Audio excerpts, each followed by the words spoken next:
Hello kitties, and welcome to the decks of Malevolence and Benevolence. These cards are their own show. They only come out for special occasions when we get a vibe, a particular feeling. We're going to call it demonic energy. It's what it is, it's what it feels like. I don't want you to be too freaked out by the word demon. Here the perspective is oil and salt. These things have their purpose, they have their place. That doesn't make them good or bad. They have their own agendas. They have their own things that they do. And when I get this vibe, when we have a lot of toxicity, a lot of that negative stuff coming up, it feels like a spiritual sickness. It starts right in the ego, right in the solar plexus, and it kind of creeps up, and you kind of feel like you're going to throw up, but you're not sick. Not really.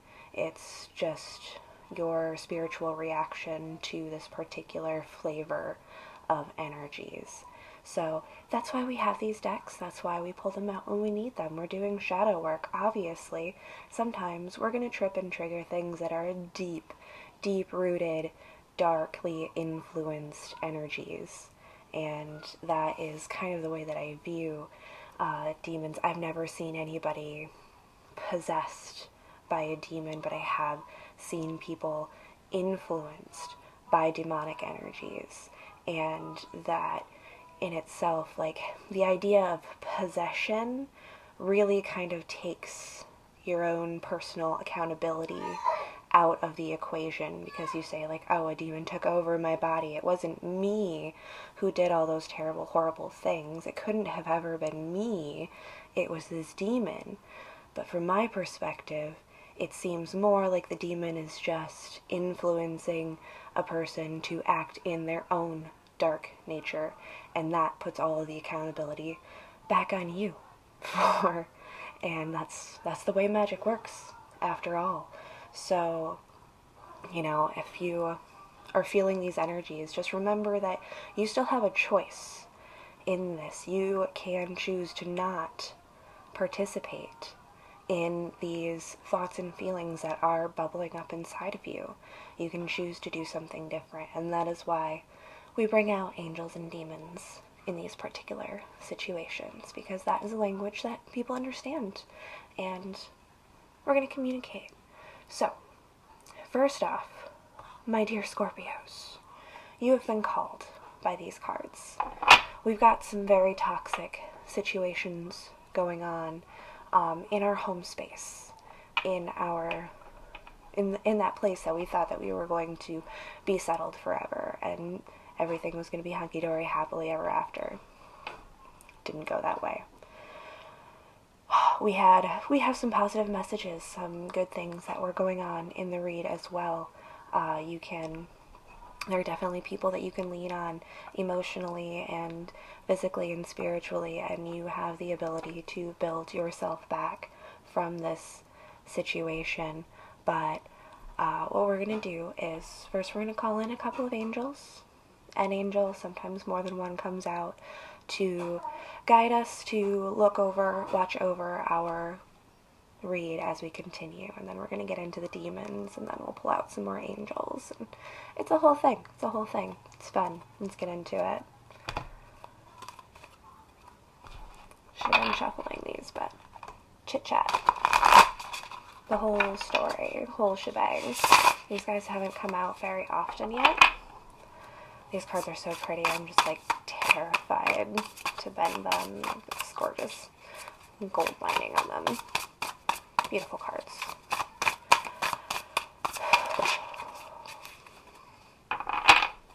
Sitting here chit-chatting.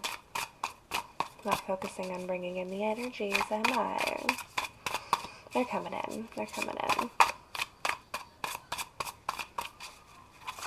I like to start with the angels, even though it's the demons that, like, are screaming for my attention. I should probably do a reverse, for these as well. It's a good idea. I like it. But yes, we're coming at it from different scopes. So, pulling in from the higher after touching some dark depths. There. Nanael, God humiliating the proud. This angel is of spiritual communication, influences religious men, teachers, and men of law.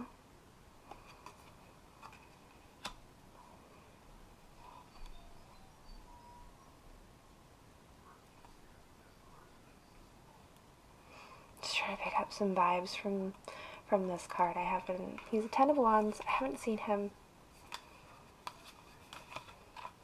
too much. Ooh. He's card number 53. I like that number.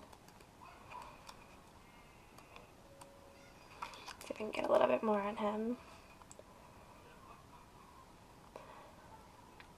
Nanael rules over high sciences and is able to influence religious men, teachers, magistrates, and men of law. These are not super in-depth.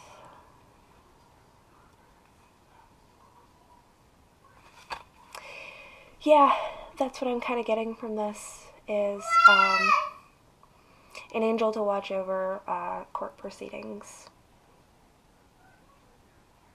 I said that there weren't cards calling for, like, you know, like spelling out ends or anything like that, but, like, maybe the reason we're not calling out an end is because, like, the real end is going to take time, take process. It's going to need to be watched over by an angel because it's going to be a whole process.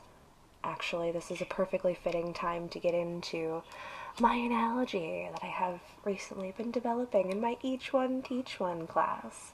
So, when you are in a situation that you have been developing, say a home situation that you've been developing, and it's been restrictive, it's been challenging for you the entire time. It's kind of the equivalent of like foot binding, or when women put the rings around their necks and then stretch their necks up. So they have these like really long necks. They are mangling themselves. They are, they are effectively destroying their bodies willingly, doing this to themselves. And if you get to a point where you are so uncomfortable that you just can't do it anymore, you can't just rip off all of those rings from your neck if you have stretched it for years and years and years of time. Your neck will break. Your neck will break, and you will die. It's just the way it is. And that is a metaphor for the reality of the situation. If you have been in a marriage type situation and you have intermingled your lives and you've just been so tight-knit this whole time, you have been creating these restraints around your neck, and you can't just separate all of that all at once. It's going to have to be a process. You're going to have to take off bit by bit, let the muscles regrow, readjust, adapt back down to a normal stature. And I don't know if you can ever be completely normal after something like this, but you can at least, get back to a reasonable, supportive, self-sustaining position, So, thank you, Nanael, for coming out and watching over us. This is, again, a very literal read. This is very direct, very pointed. This is not general. I can't spin this for everybody. This means something. This is real. So, if we are in, we are in. Let's bring in those demons. Let's call them out. Let's see what's really fucking us over right now. Shall we? Barith, Two of Pentacles. Nasty little thing. Oh, these cards are not easy to see. Yeah, I guess I got my lighting a little bit better. But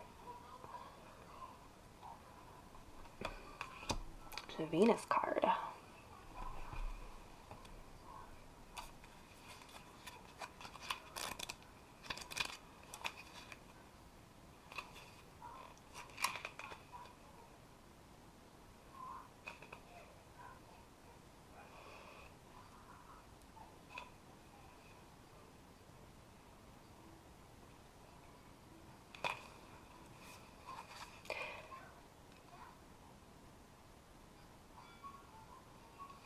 Okay, so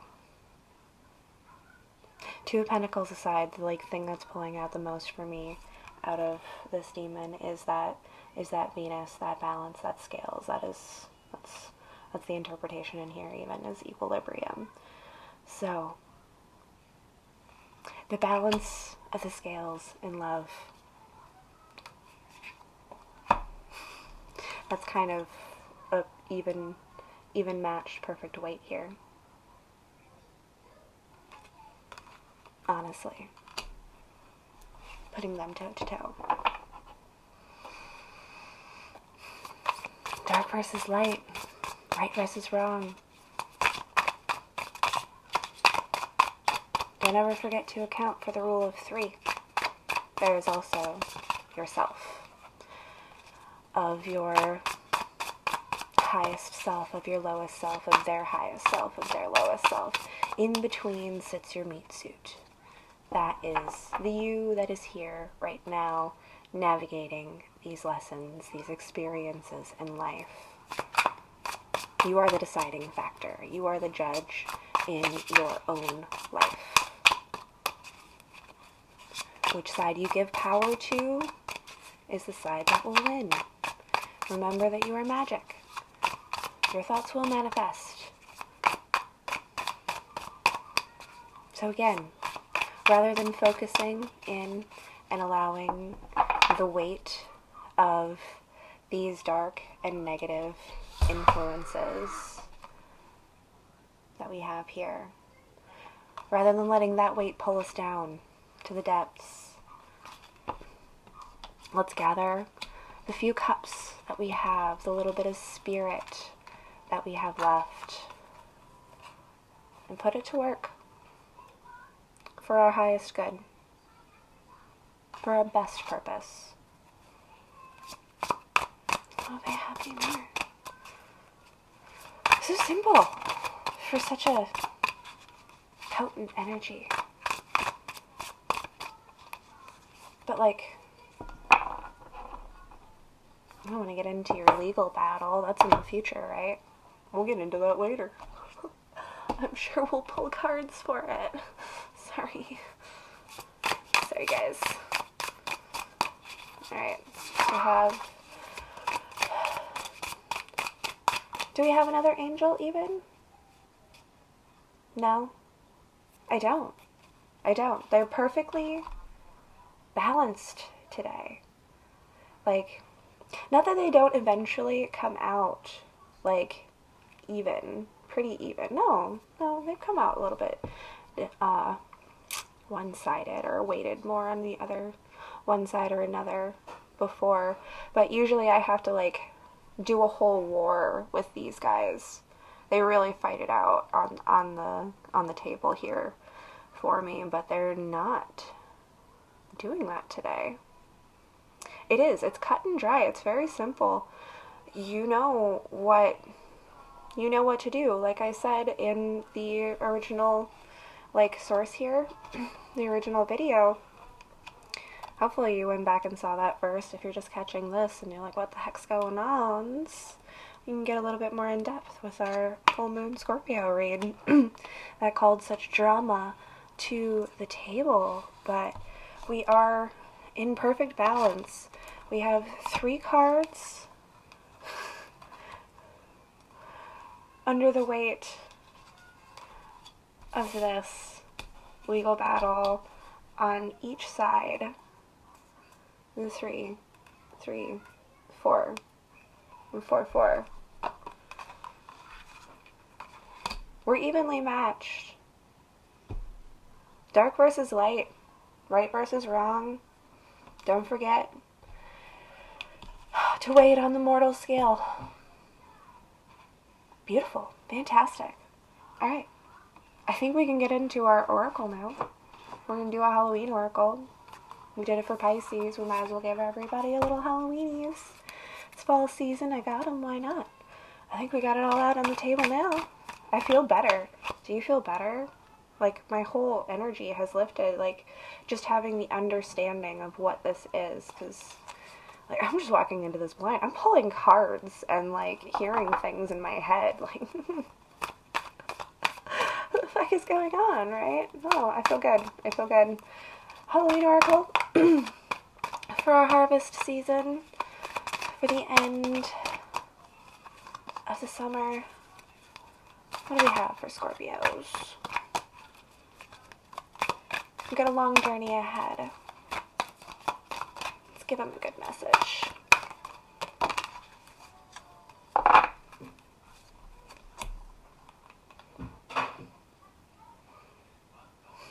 Barmbrack. Sweetness and synergy. Sweetness and synergy. Does that not, like, the words that I just said? I can't even pronounce that word, but... A pea, a cloth, a coin, a ring, and a stick. Within a loaf of speckled sweetness, slice it and eat it. A glimpse of my fate's completeness. Not quite a cake, and not quite a bread. Barmbrack is a sweet loaf, larger than a typical bread loaf, baked with flour, sugar, salt, and dried fruits such as raisins. The making of barmbrack is an Irish tradition that still stands around Samhain. The person baking the loaf would be sure to set the intention for love, truth, and synergy whilst preparing. Inside the dough, a number of special objects are hidden and baked into the loaf. The objects are used as a kind of random oracle. Each one has a particular meaning which represents the fate of the person who found it in their slice. The traditional objects include a coin, a pea, a stick, a ring, and a small piece of cloth like muslin. Some other additions made in more modern times were religious medals. Should your slice of brack contain a coin, this would indicate prosperity and good luck. The pea unfortunately meant no marriage would occur for you that year, yet finding the ring meant marriage was certain. The stick, to be avoided at all costs, indicated disputes and unhappiness, and finding the cloth meant bad luck and little money ahead. When you pull the barmbrack card, it indicates a curiosity to know what is ahead, but it's important to balance that with the now. After all, we have the tools to change our future should we choose. The sweet synergy of the barmbrack, all the ingredients, including the objects, are more complete and powerful together than they are individually. Should encourage you to seek your own sweet spot.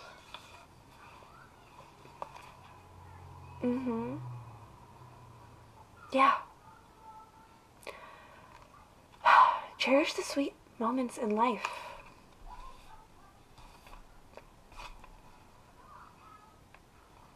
Hold the memories in your hand. But remember to continue forward.